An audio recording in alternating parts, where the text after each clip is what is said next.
ಎಲ್ರಿಗೂ ನಮಸ್ಕಾರ. ನಾವಿವತ್ತು ಮಾದೇಶ್ವರ ಬೆಟ್ಟಕ್ಕೆ ಹೋಗ್ತಿದ್ವಿ. ನಡೀರಿ ನಂದಿನಿ ಬಿಂದು ಆಟೋಗತ್ತಿ. ಹಂಗೆ ಅಡುಗೆ ತಂದಿದ್ದು ಸಾಮಾನು ಹಂಗೆ ಸಿಲಿಂಡ್ರನ್ನ ತುಂಬಿಸ್ಕೊಂಡು CNG ಗ್ಯಾಸ್ ಬಂಕ್ ಹಂಗೆ ತುಂಬಿಸಿ ಊಟದಲ್ಲಿ ಊಟ ಮಾಡಿ ಅಲ್ಲಿಂದ ಸ್ಟ್ರೈಟಾಗಿ ಬಿಟ್ವಿ. ಅಲ್ಲಿಂದ ಹೋಗಿ ಆಂಜನೇಯ ಟೆಂಪಲ್ಗೆ ಪೂಜೆ ಮಾಡಿ ಅಲ್ಲಿಂದ ಸ್ಟ್ರೈಟಾಗಿ ಅಲ್ಲಿಂದ ಊಟ ತಂದಿದ್ದು ಊಟ ತಿಂದು ಅಲ್ಲಿಂದ ಮಳವಳ್ಳಿ ಹೋಗಿ ಮಳವಳ್ಳಿಯಿಂದ ಹಂಗೆ ಸ್ಟ್ರೈಟಾಗಿ ಐಸೆಲ್ಲ ತಿನ್ಕೊಂಡು ಅಲ್ಲಿಂದ ತಲಕಾಡ್ಗೆ ಹೋಗಿ ಅಲ್ಲಿ ನೀರಲ್ಲೆಲ್ಲ ಫುಲ್ ಎಂಜಾಯ್ ಮಾಡಿಬಿಟ್ಟು ಅಲ್ಲಿಂದ ಸ್ಟ್ರೈಟಾಗಿ ಕೊಳ್ಳೆಗಾಲ ಬಿಟ್ವಿ. ಅಲ್ಲಿ ನವಿಲನ್ನ ನೋಡಿ ಅಲ್ಲೇ ನವಿಲು ನೋಡಾದ್ಮೇಲೆ ಸರಿ ಅಲ್ಲಿಂದ ಮುಂದೆ ಬಿಟ್ವಿ. ಮುಂದೆ ಬಿಡೋ ಅಷ್ಟರಲ್ಲಿ ನೈಟ್ ಆಗೋಯ್ತು. ನೈಟ್ ಆಗಿದ ತಕ್ಷಣ ಅಲ್ಲಿಂದ ಕೆಳಗಡೆ ಹೋಗಿ ಬೆಟ್ಟದ ಕೆಳಗಡೆ ಪೂಜೆ ಮಾಡಿ ಅಲ್ಲಿಂದ ಬೆಟ್ಟದ ಮೇಲೆ ಹೋಗಿ ಹಂಗೆ ಹೋಗಿ ರೂಮ್ ನೋಡಿದ್ವಿ. ರೂಮ್ ನೋಡಿ ರೂಮಲ್ಲೆಲ್ಲ ಸ್ಟೇ ಎಲ್ಲ ಇಟ್ಬಿಟ್ಟು ಅಲ್ಲಿಂದ ದೇವಸ್ಥಾನ ಎಲ್ಲ ಒಂದು ರೌಂಡ್ ಹೋಗಿ ಎಲ್ಲ ನೋಡಿಕೊಂಡು ನೈಟಲ್ಲಿ ಬನ್ನಿ ಮುಂದೆ ಹೋಗೋಣ.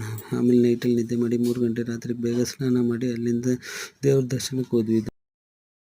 ದೇವ್ರ ದರ್ಶನ ಮಾಡಿಕೊಂಡು ಹಂಗೆ ಎಲ್ಲರೂ ದೇವ್ರನ್ನ ಮುಗ್ಕೊಂಡು ಹಂಗೆ ಈಚೆ ಬಂದ್ವಿ. ಎಲ್ಲರೂ ದೇವ್ರನ್ನ ಮುಗ್ದಾದ್ಮೇಲೆ ಮುಂದೆ ಬಂದಾದ್ಮೇಲೆ ನಡಿ ಹೋಗೋಣ. ತಿರ್ಗಿ ಆಟೋ ಹತ್ರ ಹೋಗಿ ಆಟೋ ಎಲ್ಲ ಪೂಜೆ ಮಾಡಿ ಅಲ್ಲಿಂದ ಬೆಂಗಳೂರು ಕಡೆಗೆ ಹೋಗೋಣ ಅಂತ ಬೆಟ್ಟದ ಮೇಲಿಂದ ಬೆಂಗಳೂರು ಕಡೆಗೆ ಹೋಗ್ತಾ ಹಂಗೆ ಮಾದಪ್ಪನ ನೋಡ್ಕೊಂಡು ಹಂಗೆ ದೇವ್ರನ್ನ ನೋಡಿ ಎಲ್ಲ ನೋಡಿ ಹಂಗೆ ಮುಂದೆ ಬಂದು ಹಂಗೆ ಬೆಂಗಳೂರು ಕಡೆಗೆ ಸ್ಟ್ರೈಟಾಗಿ ಹಂಗೆ ಬರ್ತಾ ಇದ್ವಿ. ಆಮೇಲೆ